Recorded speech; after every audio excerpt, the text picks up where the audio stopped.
Au nom du Père et du Fils et du Saint-Esprit, ainsi soit-il.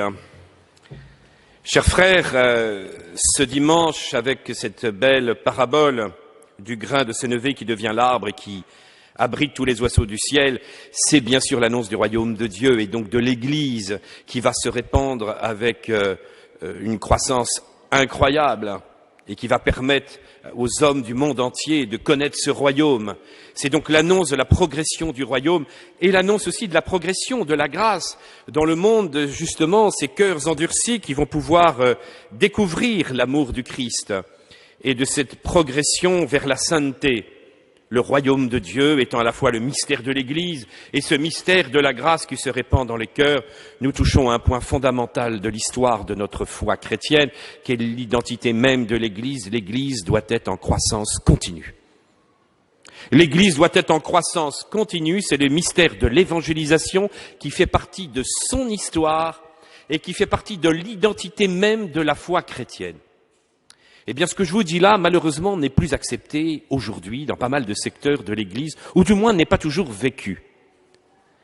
Et du coup, nous devons nous-mêmes faire un examen de conscience pour voir si nous ne sommes pas tentés par différentes idéologies, ou en tout cas une certaine paresse spirituelle qui nous empêche de croire dans cette dimension de croissance, parce que nous pouvons être un peu aujourd'hui écrasés par la déchristianisation générale.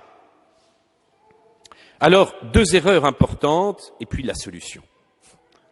Deux erreurs importantes qui s'opposent à cette dimension de croissance et cette joie qu'on devrait avoir toujours dans l'évangélisation, dans ce désir, évidemment, qu'il y ait ce levain dans la pâte.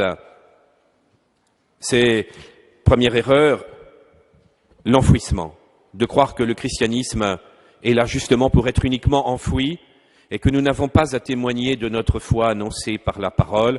Il s'agirait juste d'avoir une vie cachée, bien sûr donner l'exemple par sa charité, mais n'être plus dans la dimension de la parole, de l'évangélisation, de s'adresser à l'intelligence et d'avoir le désir que l'Église progresse. Et l'Église, plus elle sera petite, mieux ce sera. C'est hélas le discours de certains évêques aujourd'hui et de certains théologiens.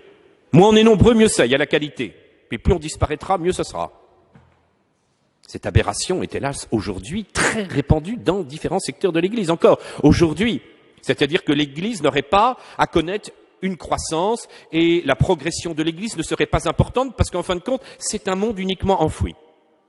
Et puis, deuxième erreur, cette fois c'est plus une attitude et qui peut nous toucher, c'est de se dire que devant la déchristianisation générale, nous devons d'abord protéger nos enfants, nos familles, nos écoles. On doit se replier en petits groupes, les uns bien différenciés des autres, mettre des barrières pour pouvoir continuer d'enseigner les vraies valeurs et la vraie foi, et que plus on se protégera, plus on sera fort, et plus on arrivera. Et plus on restera entre nous, moins on aura de contact avec les autres, mieux ce sera. Et puis on aura tous nos moyens de reconnaissance par notre habillement, notre manière d'être, notre manière de nous conduire, et ça sera alors parfait. Et ça, c'est un autre danger qui nous guette. Alors évidemment, la réponse est l'Évangile. L'appel à l'évangélisation de toutes les nations, de tous les peuples. Il n'y a aucune race, aucun peuple, aucune religion qui ne puisse être touchée par l'amour du Christ. Et c'est l'histoire de toute l'Église depuis 2000 ans. Alors la première erreur, oui, elle est très répandue encore dans l'Église, et c'est de se dire, mais nous sommes appelés, en fin de compte, à vivre cet enfouissement. Ça s'oppose clairement à l'énoncé de la foi. Vous voyez, saint Paul nous dit bien, la foi vient de ce que l'on entend. Il le dit dans l'Épître aux Romains. La foi vient de ce que l'on entend, et ce que l'on entend vient de la parole du Christ. Comment donc invoqueront-ils celui en qui ils n'ont pas cru? Et comment y croiront-ils? Comment croiront-ils en celui dont ils n'ont jamais entendu parler? Et comment en entendront-ils parler si personne ne prêche? Et comment y aura-t-il des prédicateurs s'ils ne sont pas envoyés, selon qu'il est écrit qu'ils sont beaux, les pas de ceux qui annonceront la paix, de ceux qui annonceront la bonne nouvelle? Mais hélas, tous n'ont pas obéi à la bonne nouvelle.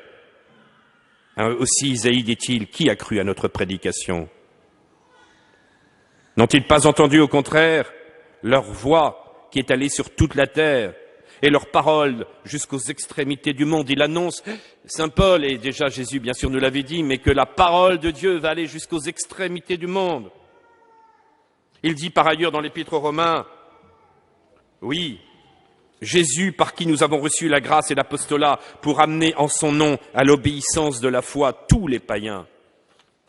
Chers frères, ce devoir d'évangéliser toutes les nations, la foi qui vient de ce que l'on entend, c'est un appel à la visibilité de cette mission. C'est le plan de Dieu.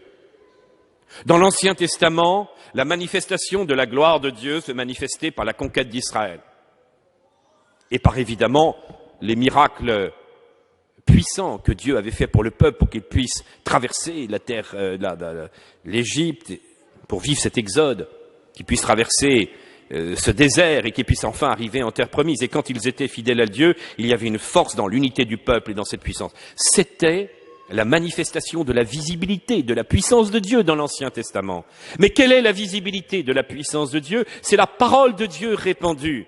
N'oubliez pas que le jour de la Pentecôte, le Saint-Esprit se manifeste sous langue de feu. Ce sont des langues de feu et ils vont pouvoir annoncer la parole de Dieu. La puissance du Saint-Esprit, c'était de proclamer les merveilles du monde dans toutes les langues. La voie que le Seigneur a choisie, c'est d'être capable d'annoncer ce mystère intérieur.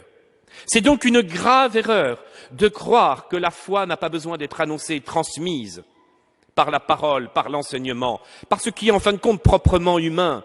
Le Seigneur n'a pas désiré se manifester de manière, publique que par des miracles.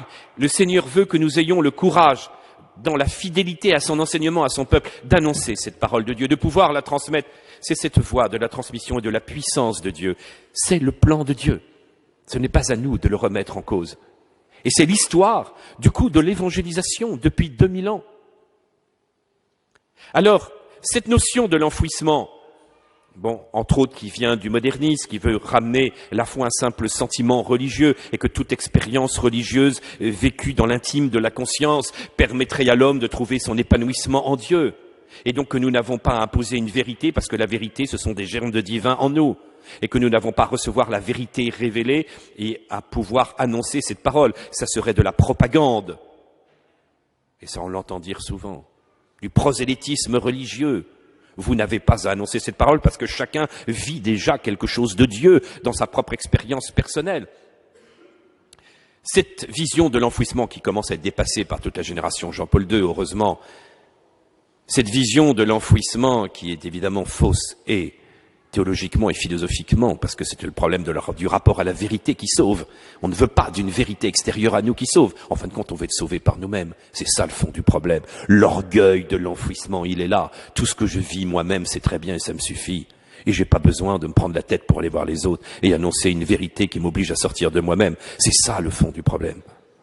Le modernisme, c'est de l'orgueil. Et donc, du coup, cette vision, évidemment, qui a été dramatique, en oubliant que l'Église est sacrement du salut, comme le rappelle le Concile Vatican II, c'est-à-dire un signe efficace, visible de la présence de Dieu dans le monde. Le royaume de Dieu, c'est l'Église, sacrement. C'est quoi un sacrement? C'est le signe qui nous donne la grâce et qui nous sauve. Et l'Église, à travers son unité visible, autour du chef de l'Église qu'est le pape, à travers son unité de foi, de sanctification, et puis de gouvernement, de charité, l'Église est le signe de la présence de Dieu dans le monde et nous devons avoir ce désir de faire croître. Et cette progression a bien eu lieu dans l'histoire de l'Église. Alors qu'ils n'étaient que 12, ils vont pouvoir bouleverser l'histoire du monde. En 3 siècles, l'Empire romain sera converti. Opposition, vous voyez, pourtant violente par la persécution, par une religion romaine décadente, par des mœurs décadentes. Aucun facteur n'était là pour la propagation de l'Évangile. Même la Pax Romana, qui aurait pu être un facteur de propagation de l'Évangile, a été le moyen de les persécuter plus facilement. Aucun facteur humain n'était là pour la réussite de l'Évangile. Le message de l'Évangile était apparemment obscur, il demandait une conversion totale des cœurs, une morale incroyable, c'est-à-dire que l'opposition qui a eu lieu était la plus violente de l'histoire, peut-être, parce qu'ils étaient, et la plus difficile en tout cas, parce qu'ils n'étaient qu'un petit nombre, ils ont réussi au bout de 3 siècles. C'est la puissance du Saint-Esprit. C'est pour ça qu'on doit garder l'espérance et la joie, quelles que soient les difficultés, vous voyez, même dans un monde déchristianisé, parce que la puissance de Dieu est avec nous. Et si nous croyons dans cette puissance de Dieu, dans cette puissance de l'évangélisation, nous pouvons renverser complètement la situation. Mais il faut croire, évidemment, dans cette manifestation et la puissance de Dieu. Alors dans l'histoire, ça a continué, conversion ensuite des peuples païens durant toute la période médiévale, et des Slaves, et des Goths, et des Ostrogoths, etc. Et de tous les peuples païens, on ne pensait pas non plus que les Francs pouvaient être touchés par cette grâce de Dieu. Et puis, ça sera la période de l'après, de la Renaissance et de la découverte du Nouveau Monde. Partout où on apprend qu'il y a des nouveaux peuples, évangélisation immédiate. On devrait penser uniquement à bien construire sa petite chrétienté. Non, la force des chrétientés et des moments les plus forts de l'histoire de l'Église, c'était les renouveaux missionnaires. Et c'est ça que nous devons comprendre. Nos familles seront missionnaires, nos écoles pourront être missionnaires. Nous serons beaucoup plus forts spirituellement si nous avons la dimension de la mission. Nous serons transformés intérieurement, nos paroisses. Le problème, c'est qu'on est recroquevillés sur nous-mêmes parce qu'on est dans la peur. Dans la peur pour nos enfants, pour les autres, de transmettre. On est dans un monde difficile. Le christianisme recule d'année en année. Et c'est vrai, il faut faire le constat lucide. C'est catastrophique, on n'est même pas à 5% de pratique. Tous les chiffres des baptêmes diminuent chaque année, des mariages, tous les chiffres. Alors au lieu de se réjouir et de dire on a la qualité, on devrait pleurer. Et les vocations diminuent. Là, d'un point de vue sociologique, le christianisme disparaîtra dans 30-40 ans de nos pays d'Europe. Mais nous avons une force intérieure pour, reconnaître qu'on s'est trompé dans les méthodes d'évangélisation et dire qu'on n'a pas eu suffisamment d'humilité. Mais surtout, nous avons l'espérance dans la puissance du Saint-Esprit que tout peut être renversé si nous avons la dimension missionnaire. Pas uniquement de se dire le Seigneur fera tout, non. Nous avons ce devoir, justement, que chaque communauté chrétienne prenne cette dimension de l'évangélisation. C'est pour ça qu'il faut lutter contre le deuxième défaut. Ce deuxième défaut, c'est une peur, en fin de compte, de se dire mais mon devoir d'État, c'est ma famille, c'est moi-même, c'est mon école. Oui, bien sûr, c'est le premier devoir d'État, mais n'oublions pas que nous ferons ce devoir d'État justement dans une dimension d'évangélisation en sortant évangéliser, annoncer cette parole. Vous allez dire, oui, mais ça, certains l'ont fait, beaucoup trop, et du coup, à force de se mélanger à d'autres, ont perdu leur identité. Non, ce qui s'est passé, c'est qu'on l'a fait sans être formé, sans avoir le désir de transmettre le Christ dans sa totalité, de transmettre la grâce. On n'a pas encouragé les institutions, les professeurs, les familles à être vraiment témoins de l'amour du Christ. On a parfois accueilli dans toutes nos institutions des personnes qui n'avaient pas la foi sans désir de changer les cœurs et d'évangéliser. Toutes les périodes, je vous dis, de chrétienté, aller vers les pécheurs les plus endurcis.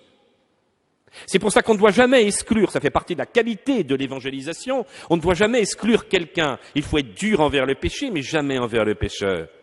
Regardez l'histoire de tous les saints, d'aller vers les prostituées, d'aller vers les grands pécheurs, d'aller vers tous, c'est l'histoire du Christ lui-même. Et plus il y avait des pécheurs, et on pourrait transposer ça à notre époque, plus les gens étaient pécheurs, plus les saints avaient le désir d'aller leur annoncer le Christ. On ne perd pas, vous voyez, du temps. C'est ça que je voudrais vous dire. On ne perd pas du temps, on se renforce intérieurement. Alors ça passe par des sacrifices, bien sûr, par du temps donné. Et merci à ceux qui sont venus hier évangéliser avec nous. Vous voyez, vous étiez plus nombreux. Et cette joie que nous avons de pouvoir annoncer le Christ à des personnes apparemment qui sont loin, eh bien, ça nous renforce, et c'était les témoignages d'hier, dans notre foi chrétienne. C'est en donnant la foi qu'on la renforce intérieurement. Donc merci à ceux qui sont venus évangéliser dans le quartier pour annoncer cela. Et peut-être que les familles pourraient réfléchir à venir. Je suis conscient qu'ils ont beaucoup de choses, beaucoup d'activités, mais peut-être au moins une fois dans l'année. Pouvoir le faire un samedi, une fois, et vous verrez quelle joie il y a à pouvoir annoncer à des gens qui n'ont rien et qui n'ont pas d'espérance, de pouvoir être des témoins de ce mystère du Christ, et c'est quelque chose qui renforcera, bien sûr, notre foi à l'intérieur, en nous-mêmes et dans notre famille. Donc, ayons à cœur chers frères, de saisir que la dimension missionnaire fait partie de la vie de l'Église, que le pape Saint Jean-Paul II, à travers Redemptoris Missio, nous a dit qu'il y avait un grave danger d'un manque d'élan missionnaire. Il a demandé que tous les laïcs puissent être missionnaires et pas les prêtres uniquement, que tous les baptisés. Il avait même dit à Denver aussi qu'il fallait aller sur les places publiques, dans les rues, aller annoncer les mystères du Christ. Alors répondons à cet appel face à notre déchristianisation qui ne doit pas nous accabler, mais qui doit nous donner le courage pour que la puissance de l'Esprit Saint puisse se manifester. Demandons à Marie, étoile de la nouvelle évangélisation, qu'elle puisse toucher les cœurs des hommes et qu'elle puisse découvrir la miséricorde du Seigneur. Amen. Au nom du Père et du Fils et du Saint-Esprit, ainsi soit-il.